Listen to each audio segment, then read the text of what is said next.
Abre aspas. Não tenhamos pressa, mas não percamos tempo. José Saramago, escritor português.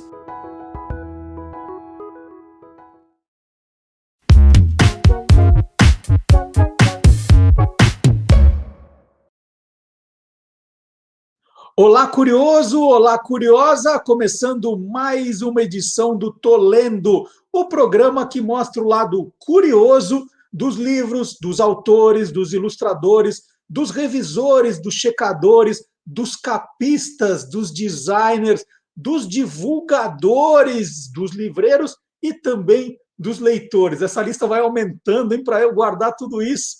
Não está fácil, não. Hoje o nosso programa é o número 30, também é um programa especial.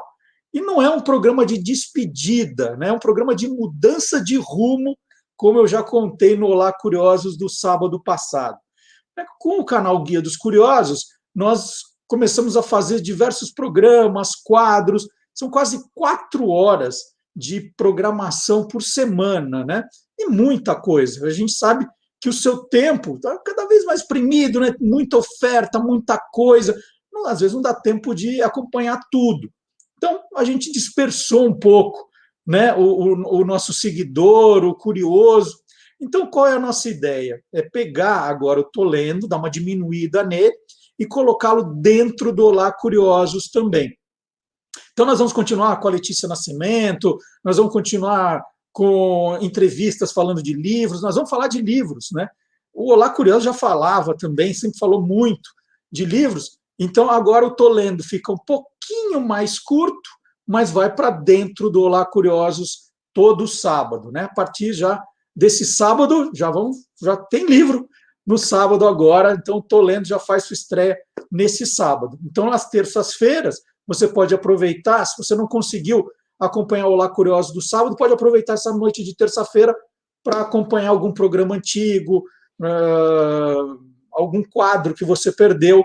Então tem muita coisa, são mais de 800 vídeos já publicados dentro do canal Guia dos Curiosos, combinado? Então ela vem com a gente, hein? Já está confirmada a Letícia Nascimento, vai fazer o Olá Curiosos também, e hoje faz a despedida aqui com o God Save the Books. Então a Letícia é uma jornalista que mora em Londres há 10 anos, adora livros. Tem também um podcast muito bacana, que é o Manda Brigadeiro, que ela entrevista brasileiros que moram fora. E a Letícia sempre tem um olhar ali de curiosidade do mundo literário que está acontecendo. Não é necessariamente só um lançamento de um livro. Pode ser o lançamento de um livro, pode ser alguma coisa ligada a um autor. Então, com esse olhar curioso, ela participa aqui do nosso programa e vai estar no Olá Curioso agora também. Então é hora do God Save the Books.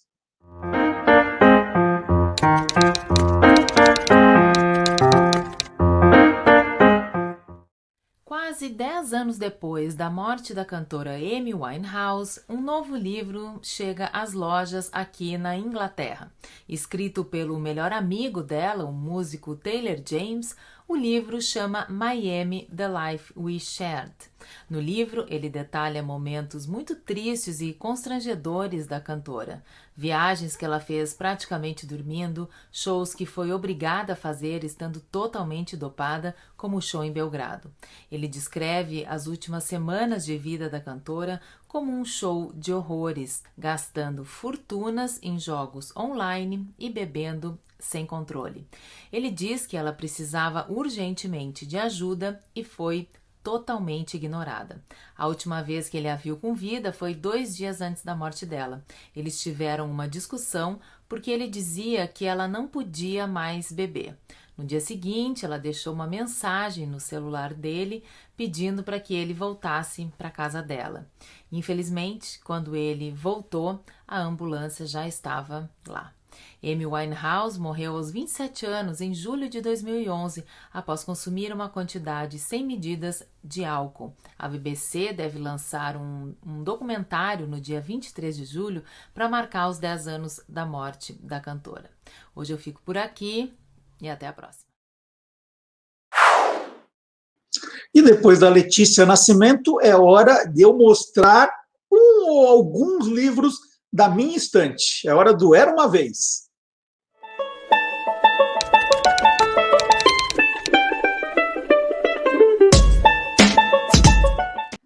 Bom, até a semana passada a gente não tinha certeza se ia ter Jogos Olímpicos ou não, né? Agora tudo indica que eles acontecerão a partir do dia 23 de julho, né? Daqui a um mês. E amanhã, dia 23 de junho, é a data também de fundação do Comitê Olímpico Internacional, dia 23 de junho de 1894. Por isso, amanhã é considerado o dia do atleta olímpico. E eu sempre falo, né? Quando eu pego um livro da minha estante, eu falo, tem uma outra estante ali no corredor do meu apartamento, que é de lá que eu pego. Aqui são os livros de esporte, né? Sempre falo isso. E hoje eu peguei daqui, então, já que a gente vai falar de Olimpíada, atleta olímpico, COI, eu tenho aqui nessa estante duas prateleiras aqui cheias de livros sobre Olimpíadas, porque é um tema que eu gosto demais. Dá até para, acho que dá para ver Olympics aqui, não, é aqui na parte de baixo, aqui é Copa do Mundo, é aqui na de baixo. Eu já cobri 5 Jogos Olímpicos, fui para Seul 88, depois Atlanta 96, fui para Pequim 2008, peraí, eu pulei, Atenas 2004, Pequim 2008, Londres 2016, Londres 2012.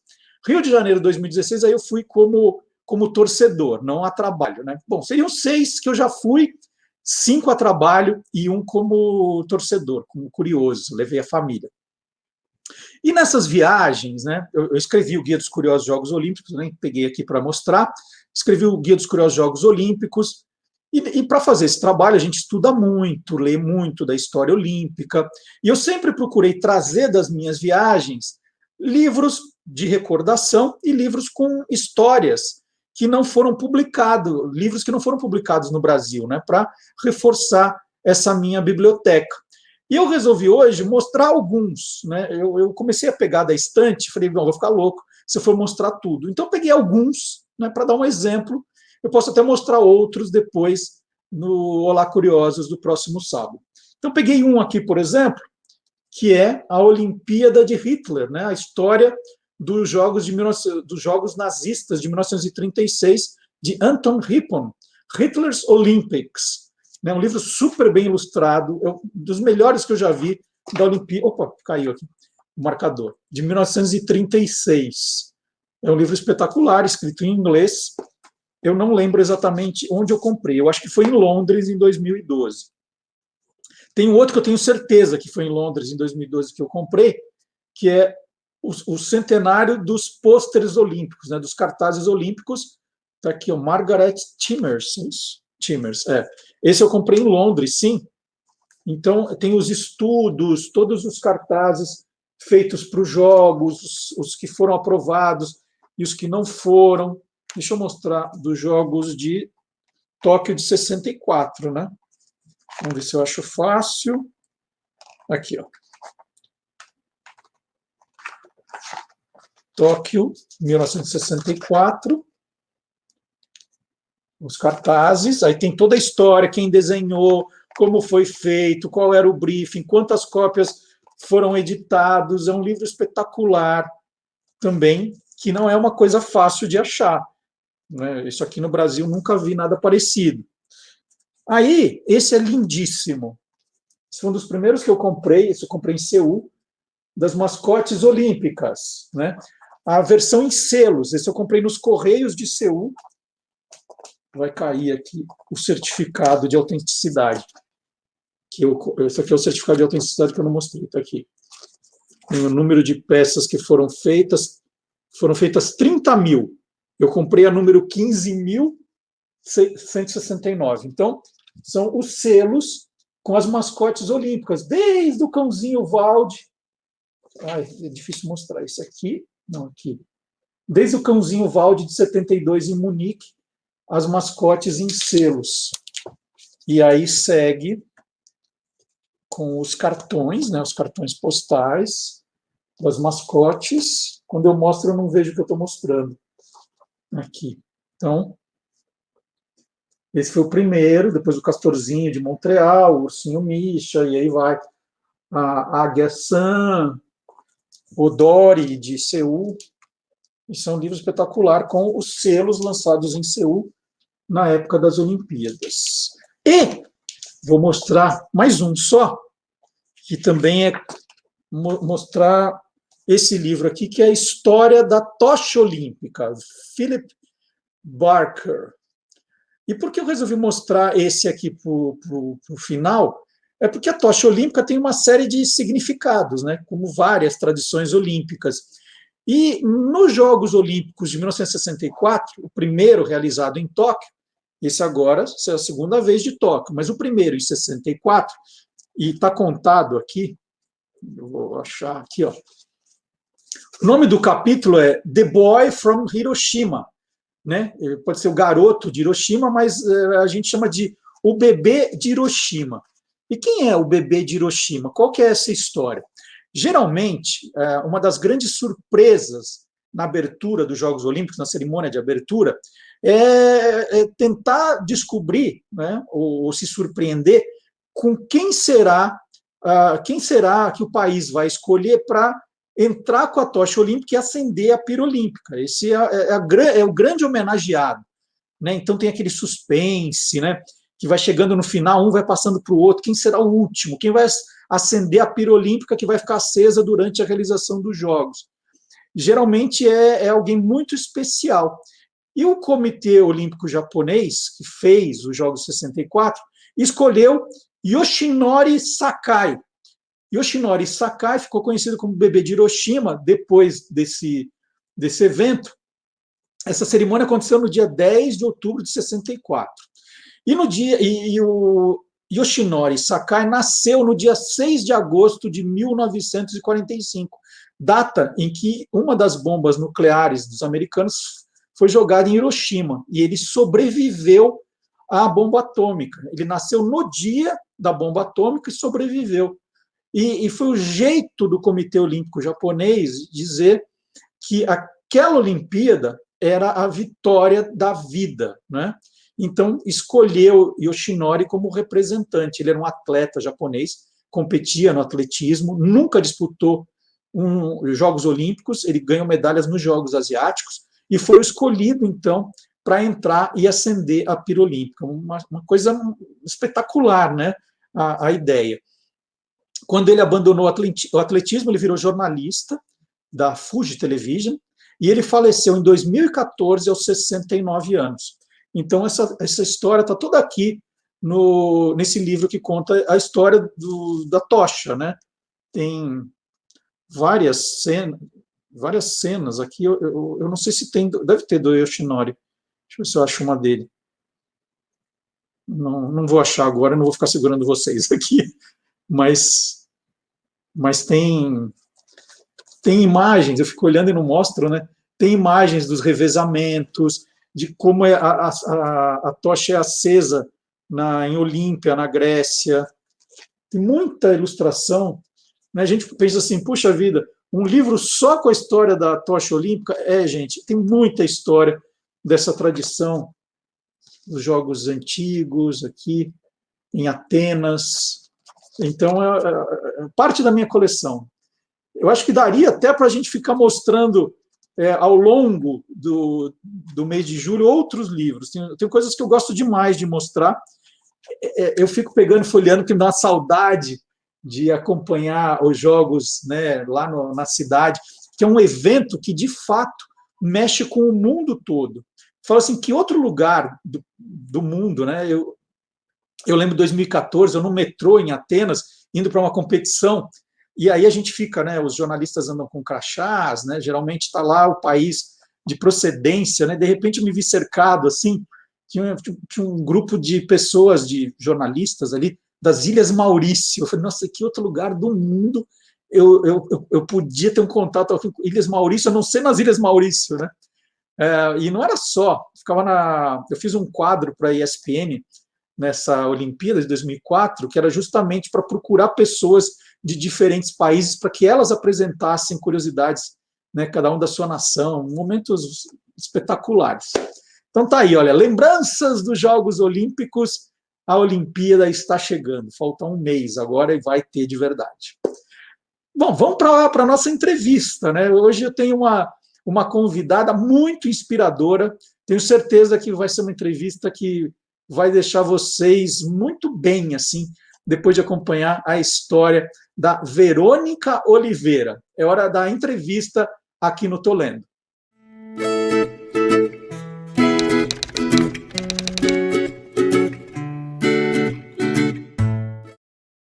E hoje aqui no Tolendo eu recebo a Verônica Oliveira, que é uma pessoa que já deixa a gente de alto astral, assim, né? Com esse sorriso enorme, ela é inspiradora digital e está lançando um livro, né? Acabou de lançar, na verdade, no finalzinho de 2020. Minha Vida Passada Limpo. Eu não terminei como faxineira, eu comecei. E ela tem uma história linda de vida. E eu vi numa entrevista da Verônica, ela falou assim, olha, eu não gosto muito dessas pessoas que já começam falando assim, meu nome é tal, o que você faz, o que eu faço. Então, para não cometer nenhuma indelicadeza logo de cara, eu vou pedir para ela se apresentar. Né? Tudo bem, Verônica? Tudo bem, Marcelo. As minhas apresentações, com o passar do tempo, vão mudando. Então, hoje eu me apresento como Verônica Oliveira, mãe de 3, agora com a recém-chegada Olivia. E eu sempre me apresento assim: eu sou escritora, eu sou palestrante, eu produzo conteúdo para as redes sociais, mas só porque nos últimos 3 anos e meio eu passei trabalhando como faxineira. Então, além disso, eu sempre me coloco ali como estudante, como curiosa, o título do nerd da faxina, porque eu nunca me vejo como uma coisa só, eu sou várias coisas dentro de 1,5 metro aqui de pessoa. E é legal também que você diz que você não é influenciadora, você não gosta desse nome, você é uma inspiradora digital, né? E é verdade, Sim. porque sempre que a gente ouve você falando, tem tanta coisa que nos inspira, né? Para começar, mesmo quando eu te conheci, foi na época do Faxina Boa, né? Que foi Sim, o o, comecinho. o perfil, bem no comecinho mesmo. E que Sim. o que você tinha de diferente era o jeito de anunciar o trabalho de faxina, né? Você pegava elementos de cultura pop para anunciar um trabalho que muita gente não dá muita importância, né? Trata como um subemprego, até um subtrabalho. E daí já começou que você era uma pessoa especial, né, Verônica? Os anúncios, e foi uma coisa assim, aquela conversa de WhatsApp de madrugada, eu falando, meu, e se eu fizesse um anúncio assim? E eu não sei mexer em computador até hoje. Várias coisas eu não sou boa. E aí eu falei para o meu ex-namorado, o pai do meu filho, eu falei assim, se a gente fizesse um anúncio assim, eu falei, faz. E aí tirei a foto, mandei para ele e a gente fez a montagem em cima do cartão de visitas do Saul Goodman do Breaking Bad. E quando eu vi pronto, eu falei, meu Deus, que horrível. Que horrível, vou postar. E aí foi muito surpreendente a repercussão das pessoas falando, gente, olha essa faxineira. E aí eu fiz de Volta para o Futuro, Star Wars, Kill Bill, Kill que são Bill. coisas que eu Eu gosto. lembro do Kill Bill. O de Kill Bill era a vassoura no lugar da espada, um negócio sensacional, assim, mas para mim era uma brincadeira, para ele que montou ali, a gente fez no Paint, bagunçado, um corte horroroso. E essa era a graça do negócio. E isso trouxe os clientes de faxina que se pareciam comigo, porque gostavam dessas coisas. Tinha gente que falava, meu, eu te chamei porque você gosta de Volta para o Futuro. E a casa da pessoa era decorada com coisas do filme. Ela, às vezes, não estava nem interessada na limpeza, ela queria conhecer alguém com o mesmo gosto que ela, com a mesma piração que ela. Então, isso foi trazendo um monte de clientes diferentes, e entre esses clientes eu percebi que a maioria eram youtubers, fotógrafos e publicitários. Então eu fui começando a perguntar, e eu sou muito cara de pau. Então eu falava, me empresta seus livros para eu poder estudar. Eu tive a moral de falar, o cara era dono de uma agência de publicidade, eu falei, você me leva lá? Porque eu nunca vi, eu não sei como é o trabalho lá, mas eu sou muito curiosa com a publicidade. E aí eu fui, e ele falou, aqui é o departamento, aqui é a diretoria de arte, aqui é não sei o quê, aqui é o pessoal do atendimento. E eu não conhecia nada disso. E fui conhecendo, fui aprendendo a gerenciar redes sociais. E aí, de repente, eu vi que eu fui a primeira faxineira a ter ali conteúdo produzido sobre o trabalho. E E eu morri de rir, porque no dia que eu criei a página no Facebook, tinha 6 mil seguidores. E eu falando, sei lá, nem conheço 6 mil pessoas. Então, e hoje é mais de 500 mil, se juntar todas as redes. Então, é muita gente.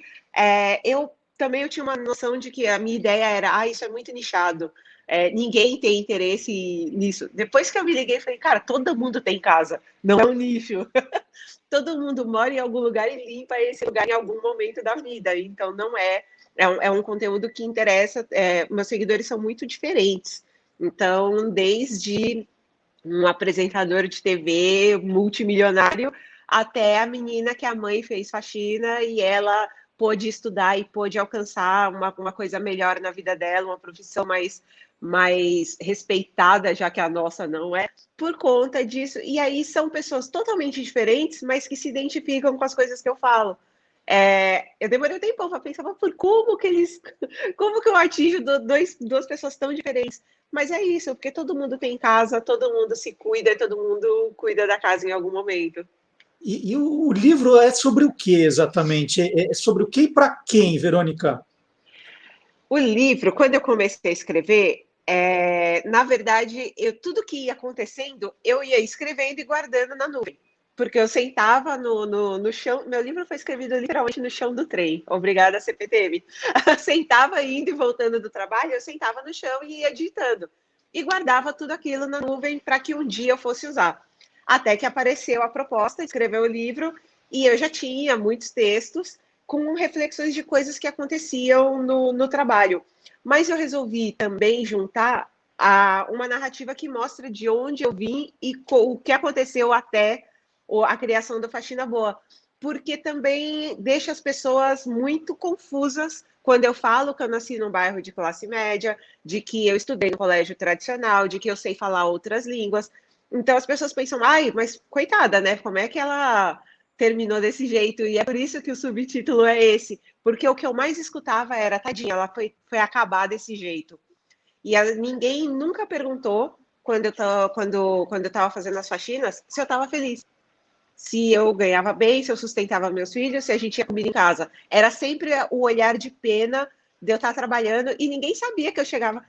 Eu fazia os meus horários, eu trabalhava com a roupa que eu quisesse e trabalhar quando eu estava fazendo um calorzão do caramba, colocar ali meu short, camiseta de banda e trabalhar ouvindo música, para mim já era uma coisa que me deixava muito feliz. E sabendo que tudo isso me proporcionava a chance de sustentar meus filhos muito bem. Então, eu queria que as pessoas entendessem também que existem pessoas que gostam muito do trabalho delas, e mesmo sendo um trabalho que as pessoas pensam tão mal dele. Então, tudo isso foi se juntando com as narrativas da minha história, e eu vou contando tudo isso. Então, passando por todas essas situações, eu falo de o assédio no trabalho, de como o mercado de trabalho vê a gente que não tem um diploma. Eu falo sobre a diferença que é você morar no centro de São Paulo e depois você ir para a periferia e os seus amigos, de repente, têm medo de ir na sua casa e como você se torna uma pessoa solitária. Eu fui mãe adolescente, então eu conto um pouquinho também do impacto que tem na vida de uma pessoa quando ela deixa de seguir aquela linha do tempo tradicional, de sair do ensino médio, ir para a faculdade, depois arrumar um emprego bacana, por conta é a linha do tempo normal que todo mundo na classe média segue, e eu interrompi isso ali aos 17 anos para cuidar da minha filha. E aí eu brinco, eu falo, todo mundo tem uma linha do tempo, eu tenho um trilho de montanha-russa do tempo que deu uns 3 loops, ainda andou de costas um período, até que eu cheguei aonde eu cheguei. Então eu conto sobre os problemas que eu tive com depressão, porque foi o que gerou a criação da Faxina Boa, que foi quando, trabalhando num lugar onde meu salário era muito ruim, eu perdi a casa onde eu morava, não tinha condições de alimentar meus filhos, e em 2016 eu tentei suicídio, e eu conto muito abertamente sobre essas coisas, porque depois de tudo isso é que eu tive ali toda a capacidade para criar, foi uma junção de tudo isso que me proporcionou criar o Faxina Boa, e depois tudo que veio na sequência. Verônica, você conta da história da sua avó, que trabalhou como empregada doméstica. Você faz um paralelo dela, né, do tempo dela com o teu trabalho em casas de família? Sim, sim, porque a forma, eu brinquei até que tudo que eu via sobre a profissão era por conta da minha avó e já teve pessoas trabalhando na minha casa quando eu era criança. Mas a minha avó, não, ela passou 33 anos na mesma casa. Então, ela criou os filhos da patroa dela. E a gente ouvia aquela história do ela é como se fosse da família. E a minha avó nunca comeu junto com eles, comia uma comida diferente. E aí eu pensava, tudo isso ficou para trás, gente, isso não existe mais hoje em dia. E quando eu comecei a trabalhar e vi que não só existe, como as outras gerações continuaram repetindo comportamentos que a gente viu anteriormente, eu fiquei muito mal, porque eu pensei realmente que isso não existisse mais. E aí eu fui percebendo, por exemplo, quando eu chego na casa, quando eu chego no prédio de alguém, e aí você tem que entrar pela porta, você tem que entrar pelo portão de serviço, você tem que pegar o elevador junto com o lixo, e você vê que as pessoas não te respondem nem um bom dia. E aí eu pensei, realmente não mudou muita coisa, a gente ainda é visto de um jeito muito, muito, muito errado pela sociedade. Você está usando quando eu chego, né, no presente. Você continua fazendo as faxinas? Eu parei por conta da pandemia. Então, eu tinha, em março do ano passado, eu tinha 2 faxinas marcadas antes da gente começar a ficar em casa. E eu sempre brinco, que eu falo, tendo a possibilidade, eu acho que eu faço essas 2 ainda. Mas hoje não, eu vivo mais dos meus conteúdos e das minhas palestras. Mas é engraçado como é difícil tirar isso da minha cabeça, eu ainda trabalho, eu morro de vontade e eu faço em casa, por enquanto.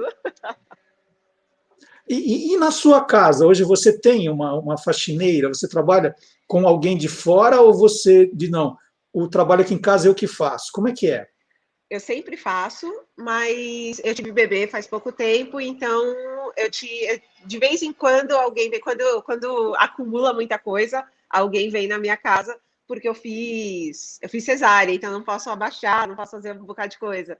Então eu acabo chamando alguém para me ajudar quando está muito acumulada, muita bagunça, mas geralmente não acumula porque eu fui a pessoa que a médica quase veio aqui me pegar porque eu voltei do hospital e eu estava limpando o micro-ondas subindo numa escadinha. E você está falando do comportamento de muitas pessoas. Tem muita gente mimada, assim, que vai deixando tudo espalhado, sabendo que um dia você vai lá aparecer para pôr ordem na casa? Eu tinha uma cliente que eu só ia na casa dela na sexta-feira. E eu percebia, porque eu seguia no Instagram, e aí eu via, por exemplo, eu fui na sexta de manhã, limpei a casa dela. Aí você olhava os stories, sexta-noite, sábado, a galera na casa dela. E você via o que eles estavam comendo. Eu chegava na outra sexta, o prato com o resto daquela comida ainda estava lá. Aí ela pensava, bom, ela vai vir, ela limpa. E ficava a semana inteira. Muitas pessoas têm esse pensamento, não vou tirar o lixo porque ela vai vir, não vou fazer tal coisa e deixa acumular, porque a mentalidade eu estou fazendo valer a pena o dinheiro que eu estou pagando nesse trabalho. Mas ao mesmo tempo que eu penso, como que vive desse jeito? Você aguenta ficar com o cheiro da comida lá no prato uma semana inteira porque alguém vai vir limpar? Eu acho bem, bem complicado isso. E com o tempo fui justamente também expondo que isso é errado. É um conteúdo, eu brinco que eu falo, eu tenho um conteúdo educativo, gente. Eu podia ir para o YouTube Educação, porque é educativo, explicar para as pessoas o que pode e o que não pode no tratamento com quem está prestando um serviço para você. E sobre essa coisa do prestação de serviço, você cutuca muito bem, né, Verônica, quando você fala sobre isso nas tuas palestras, que e, assim, a prestação de serviço é vista de um jeito assim tão, né, inferior ao valor que ela tem, né? O que seria da gente sem o prestador de serviço?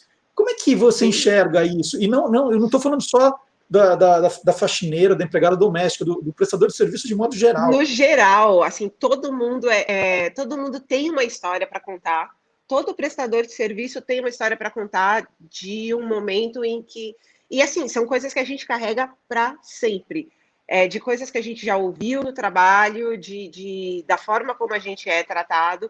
Então, uma coisa que eu me lembro muito foi de um fotógrafo que estava me contando de um casamento e era uma coisa assim, o buffet era uma coisa de R$ 300 o prato de cada convidado e os noivos não deixaram ele comer nada durante o trabalho. Ele foi o primeiro a chegar, o último a sair.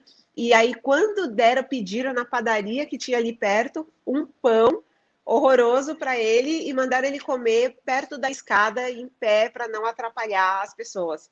E aí eu fiquei pensando, o cara tá ali para registrar um dos momentos mais importantes da sua vida e você não tem a capacidade de proporcionar para ele um momento bom para ele trabalhar. Então, como é? E depois, claramente, você vai querer as melhores fotos, o melhor atendimento, o melhor serviço, mas você não deu nada em troca para que esse cara tenha condições de fazer o trabalho dele. Eu me lembrava muito de quando eu ia em apartamentos que a pessoa ainda não se mudou. E aí a pessoa fala, a chave está lá na portaria, é só você subir. E aí você chega, a casa não tem nada ainda, porque a pessoa não mudou. Então, eu ia trabalhar, então eu chegava de manhã, ia sair no fim da tarde, não tem um papel higiênico, não tem uma água para você beber, você não pode levar comida porque não tem geladeira ainda. E a pessoa não pensa, ela não está nem aí se você tem condições ou não de fazer o seu trabalho. E aí a pessoa também não mudou ainda e não tem nada na casa. Não tem vassoura, não tem nada. Uma vez eu mandei a mensagem, então, querida, como eu faço? Aí, desculpa, eu tô no meu trabalho, eu tô indo aí rapidinho, tem um mercado perto, eu compro as coisas. E eu fiquei lá sentada, usando minhas redes sociais, esperando ela chegar. E aí ela falou, nem tinha pensado nisso. Aí, falei, então, aí eu falei, você traz uma vassoura, traz rodo, traz pano, traz coisa, e traz um papel higiênico. Ela ficou completamente abalada, assim, gente, eu esqueci, eu não pensei. Aí eu fiquei imaginando, eu falei, porque não parece que é uma pessoa que está vindo te atender, né? Uhum. E que retornos o livro já te trouxe, Verônica? Assim, como eu te falei, você é inspiradora digital, mas agora você é inspiradora literária também. Que retorno especificamente o livro te trouxe? Uma coisa que eu achei interessante foi o feedback dos leitores. É o primeiro que eu tava, que é o que mais me pegava. Eu falava, gente, o que as pessoas vão pensar? E eu fiquei muito feliz com as pessoas contando. Eu comprei para minha mãe, eu comprei para mim, achei tão incrível e comprei para vários amigos. Ele foi lançado no final do ano, então foi um presente de Natal para muitas pessoas. E ele traz justamente essa coisa da esperança, de você entender que, e nesse momento, então, é tão importante de você entender que às vezes as coisas estão muito difíceis, mas que a gente consegue sair delas, e não só querendo, porque querer eu já quis por muito tempo que as coisas melhorassem, mas eu não tomava nenhuma atitude para isso. E a partir do momento em que você toma uma primeira atitude, um primeiro movimento, e eu nem via isso. Hoje eu penso, quando eu falo, na época que eu virei para o cara e falei, eu posso levar os seus livros para casa, na próxima faxina eu te devolvo. E aí foi um primeiro movimento para mudar a minha vida que eu não estava imaginando ainda. Só de pensar ali, por favor, eu estou pedindo uma ajuda para melhorar como pessoa. E isso trouxe para mim um retorno. Hoje eu também, sempre que posso, eu ajudo outras pessoas com cursos, com coisas, para que elas consigam o que eu consegui. O livro trouxe muitas palestras, então também foi uma coisa que para mim foi muito importante. E eu sempre fico muito feliz. Eu conheço muitos editores, muitos autores, e quando eles falam, eu gostei da sua escrita, nossa, eu fico toda, ai meu Deus, é muito legal. Então trouxe para mim uma certeza que eu estava precisando sobre a minha capacidade como comunicadora, trouxe para as pessoas que leram e me trouxe o retorno de muitos trabalhos também. Então, para mim, foi perfeito. Assim. Que legal. Agora, só para terminar aqui a nossa conversa, quando eu te conheci, do tempo da Band News FM, Quem me apresentou você foi a Mayara Bastianello. Nós fazíamos É Brasil que não acaba mais. Ela disse que você Sim, ia lá fazer faxina na casa dela, né? Ela foi uma das sim. que viu a tua, as tuas publicações e se encantou, né? Falou, é a minha cara. A Mayara é bagunceira, Verônica? Um Vamos falar a verdade. pouquinho. Tem algumas coisas no livro que eu estou falando especificamente da casa da Maiara, Sem mas citar a Mayara. ela não, sem citar, eu não cito ninguém, eu conto várias histórias. Eu tenho uma história, eu nunca contei para ninguém. Estou pensando Então aqui me se eu conta. conto se foi na casa. Não, Gente, me conta. e não, a casa não é uma coisa bacana. Quase eu tive um acidente no apartamento da Maiara.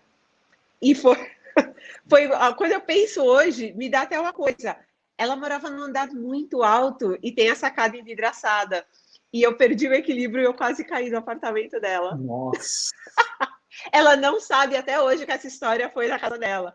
Mas eu fui Mas me fica segurar. tranquila que ela nunca me assiste, ela não quer mais saber de mim.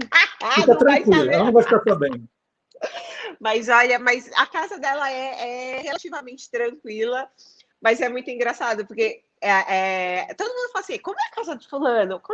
Aí eu falo, gente, tudo que você imaginar a respeito dessa pessoa, geralmente a casa reflete. Aí a casa da Maiara é engraçada, que às vezes você encontra uma coisa que é de banheiro, tá na sala, uma coisa que é da sala, tá na cozinha, uma coisa que... É muito a cara dela isso. É bem pisciana mesmo, né? Ela é maravilhosa. Eu falava, Maiara, então, tem umas coisas aqui que eu não entendi porque tá aqui. Aí ela, ai, menina, é que eu tava correndo. Muito legal. Eu queria agradecer o papo da Verônica Oliveira.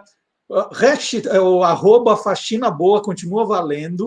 E o Sim. livro Minha Vida Passada a Limpo, eu não terminei como faxineira, eu comecei, lançado agora no final de 2020. Para quem se interessar, nós vamos colocar um link já do livro aqui na descrição do nosso vídeo. Aí facilita, né? Já está aqui Aê! inspiradíssimo com esse sorriso da Verônica, com essa simpatia, já pega e já leva o livro também.